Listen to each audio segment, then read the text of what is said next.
In this tutorial, we'll have a look at controlling the position property of a layer by using quite a few different methods. Let's start maybe with the sun layer. So let me zoom into the sun layer here by holding down the Alt key and then using my scroll wheel on the mouse. There. And I'm going to hold down the spacebar to bring the frame down.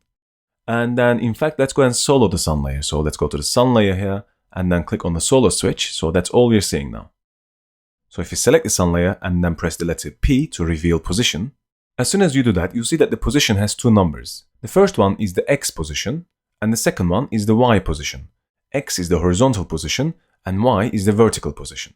And these are measured in pixels based on the top left corner of the composition. So this means now that the center of the sun is 212.5 pixels away from the top left corner on the X-axis and 133.6 pixels down on the Y-axis. Now every time you see a number in After Effects and it's blue, and when you move your cursor over it, it turns into an icon like this, so it's a hand with two arrows on either side, that means you can just click and drag on these numbers to update them. For example, if I want to change the X value here, I can just go and click and then drag this towards right or left, and you'll see that the layer will move left or right only. And I can do the same for the Y as well. So if I click on this and then drag this down or up, I'm moving just the Y-axis. Another way to update these values is to simply click on them and then you can type in a new value. So if I actually go and type in 0, 0, you see that the center of the sun will jump and snap to the top left corner of the composition. So if I go and type in 0, tab 0, now you'll see that the center of the sun is exactly on the top left corner, which is where the origin of the composition is.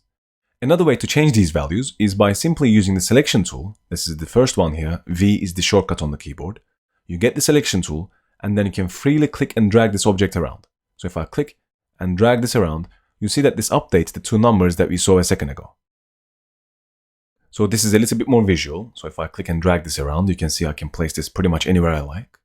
And as you drag this, if you want the movement to be constrained to a straight line, you use the Shift key on the keyboard. So if I click and drag, you can see freely I can move this around. But if I hold down the Shift key, that will lock that movement to be only on the X, or if I go up and down, to be on the Y-axis as well. So if I do this now, I can't move it left and right.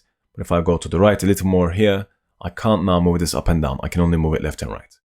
So Shift key constrains the movement only to be on the X or the Y-axis. Now there are two things you need to keep in mind when you're working with the Shift key. The first one is that you hold the Shift key down after you clicked and started dragging the layer. So you click and drag first, then hold the Shift key down to activate it. Otherwise, if you hold down Shift first, then click and drag, it actually thinks that you're trying to select multiple layers by creating a marquee selection. So that doesn't work. You need to first click, drag, then hold the Shift key down, so that will lock the layer only to move on the X or the Y. The second thing you need to keep in mind when you use the Shift key is that you let go of the mouse first, then the Shift key. So if I click and drag and hold the Shift key down, it locks it. And before I let go of my mouse, if I let go of the Shift key, it freely moves this again. So I need to remember to let go of my mouse first, then the Shift key. That's true for most of the modifier keys, and not just in After Effects, in pretty much any software as well. You let go of your mouse first. If you're using a modifier key, you click and drag, let's say in this case, hold down the Shift key. You let go of your mouse first, then the modifier key. So in that order. You don't let go of them at the same time. You don't let go of the Shift key first. You let go of your mouse first, then the modifier key, which is Shift in this case. Another way to move the layer around is by using the arrows on the keyboard.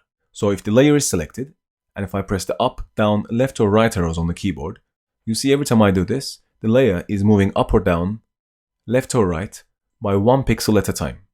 This is called nudging the layer. So you nudge the layer up, down, left, right by 1 pixel by using the arrows on the keyboard. When you use these arrows, if you want the movement to be faster, you hold down the Shift key again. So instead of using the arrows just on their own, if I hold down Shift and then use the arrows, instead of 1 pixel, it nudges the layer by 10 pixels at a time. So we looked at quite a few different ways of tweaking the position property of a layer. In the next tutorial, we'll have a look at the other transform controls.